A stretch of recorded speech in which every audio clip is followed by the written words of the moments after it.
You know, in medicine, the words we use can be just as powerful as the treatments we prescribe. And today, we're diving into a really fundamental shift in the language of epilepsy, a brand new classification system that's going to reshape everything from diagnosis to research. Let's get into it. Just imagine this for a second. What if a doctor in London and a doctor in Tokyo used completely different names for the exact same illness? Talk about confusing, right? It would make research a total nightmare. It could lead to the wrong treatments. It's exactly why having a shared, precise language in medicine is so critical. And that brings us to why classification is so important. I mean, this isn't just about putting things into neat little boxes. A really solid classification system is the bedrock. It's the foundation for literally everything that comes next. Getting an accurate diagnosis, finding the right treatment, and just making sure that doctors, patients, and researchers are all speaking the same language. Now, at the heart of this whole effort is the International League Against Epilepsy. You'll hear them called the ILAE, and their big goal is to create exactly that, a universal language for epilepsy care that everyone can use no matter where they are in the world. It's all about creating clarity and consistency for millions of people. Okay, so this isn't their first go at this. Back in 2017, the ILA released a new classification that was, honestly, a huge step forward. But, once it got out into the real world, into clinics and hospitals, some cracks started to show. Real-world use is always the ultimate test, right? And it showed that the 2017 system, while good, wasn't quite perfect. So what exactly were these cracks in the foundation?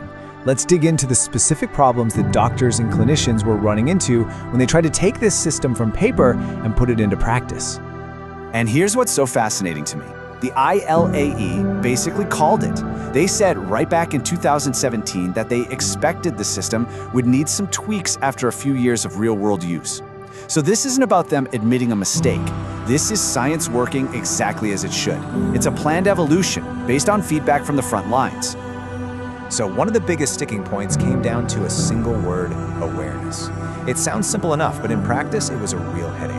It was hard to translate accurately across different languages, it was really tough to assess in young children, and it was just often misused. So the 2025 update makes a swap to the word consciousness.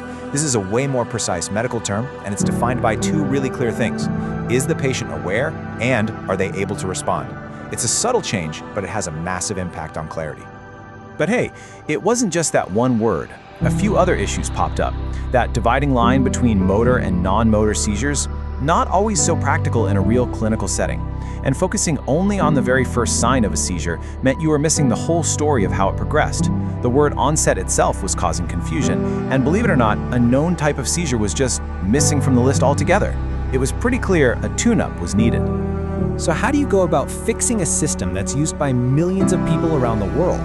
Well, you don't do it in a closed-off room. This solution was forged through a massive, collaborative, and evidence-based global effort. It's actually pretty cool. The ILA put together this dream team of 37 experts, pulling in specialists from Europe, from Asia, from the Americas, you name it. And having that global diversity was absolutely essential to make sure the new classification would work for everyone, not just in one country or one healthcare system.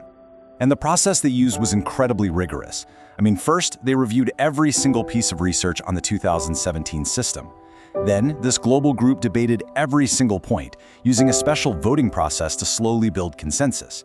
They even opened it up for public comments from anyone in the epilepsy community before the final stamp of approval. This was truly a system built by and for the global community. All right, so after all that work, what actually changed? Let's break down the 5 key updates that really define this new 2025 classification. Okay, this first change might seem small, but it's a big deal. The word onset has been dropped. It's gone. So instead of saying focal onset seizure, it's now just a focal seizure. It's cleaner, it's simpler, and as we're about to see, it's also more accurate. So why get rid of one little word? Well, it's because our scientific understanding has changed. We now know that even seizures that look generalized, affecting the whole brain at once, can sometimes actually start from one tiny specific point. The old term generalized onset just didn't really fit with that new evidence. Removing it just makes the language we use more scientifically correct. Simple as that. Now this slide sums up the other big changes. We've already talked about the switch to consciousness. Next up, that old motor versus non-motor split is out. It just wasn't practical. The new question is simply, are there observable manifestations? things a doctor or a family member can actually see. And finally, instead of just focusing on the first sign, doctors now describe the seizure's entire chronological sequence, which gives a much richer, fuller picture of what happened. And the final key update is a really important addition. There's a type of seizure called epileptic negative myoclonus, which is basically a sudden, brief interruption of muscle tone, almost like a muscle just blinks off for a second. It was completely missing from the 2017 system. Now it has an official home in the classification, which is crucial for getting the right diagnosis and for research. Okay, so that's the what and the why. But what's the real-world impact here?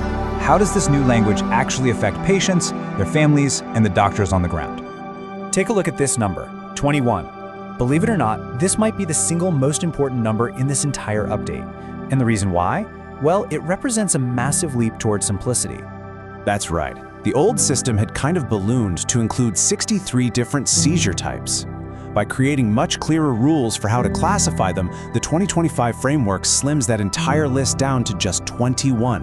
That is a huge step away from confusion and toward real clarity. And this table here gives you a nice bird's eye view of that new, cleaner structure. You've still got the 4 main classes: focal, generalized, unknown, and unclassified. But the way the specific seizure types are organized within those categories is now so much more logical and streamlined. It just makes it easier for everyone to navigate. In the end, this all adds up to real, tangible benefits. We're talking about clearer conversations between doctors and patients, more accurate diagnoses, which lead to better treatment plans. It means better data for researchers who are working on the next breakthrough.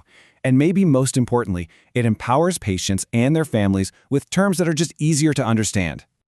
And really, that's what this all comes down to. This isn't just some academic exercise. It's about bringing clarity where there used to be confusion. So I'll just leave you with this to think about. How could a clearer diagnosis, a truly shared language, and a better understanding fundamentally change a patient's story?